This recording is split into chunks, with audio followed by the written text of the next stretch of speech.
الحمدللہ وحدہ لا شریک لہ والصلاة والسلام علی من لا نبی بعد۔ قربانی کے جانور کو جس طرح مرد ذبح کر سکتا ہے عورت بھی کر سکتی ہے۔ صرف کر سکنا ہی نہیں بلکہ جس کی قربانی ہے اگر وہ خود اپنی قربانی ذبح کرے تو یہ افضل، بہتر اور مستحب ہے، خواہ وہ مرد ہو خواہ وہ عورت ہو۔ تو جس عورت نے قربانی کرنی ہے وہ قربانی کے اپنے جانور کو خود ذبح کرے تو یہ بہتر ہے، افضل ہے۔ صحیح بخاری میں حدیث پاک موجود ہے، حضرت کعب بن مالک رضی اللہ تعالیٰ عنہ فرماتے ہیں، ایک عورت نے بکری کو ذبح کیا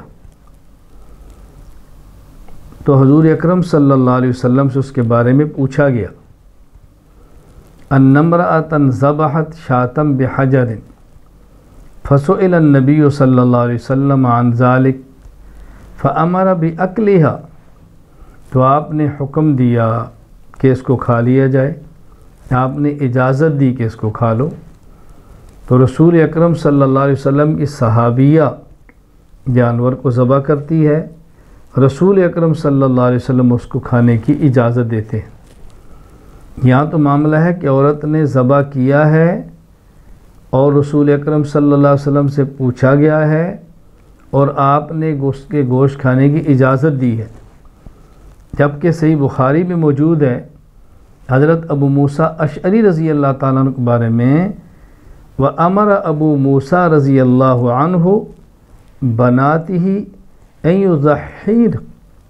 یضحین بأیدیہن، حضرت ابو موسیٰ اشعری رضی اللہ تعالیٰ عنہ اپنی بیٹیوں کو حکم فرمایا کرتے کہ وہ اپنے ہاتھ سے ذبح کریں۔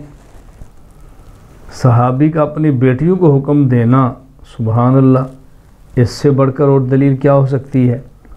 اس لیے عورت بھی اپنی قربانی کے جانور ذبح کرے تو بہتر ہے، اس کا رواج ڈالنا چاہیے، اس کو معمول میں لانا چاہیے۔ اللہ تعالی ہم سب کو احکام شریعت پر عمل کی توفیق عطا فرمائے۔ وآخر دعوانا الحمدللہ رب العالمین۔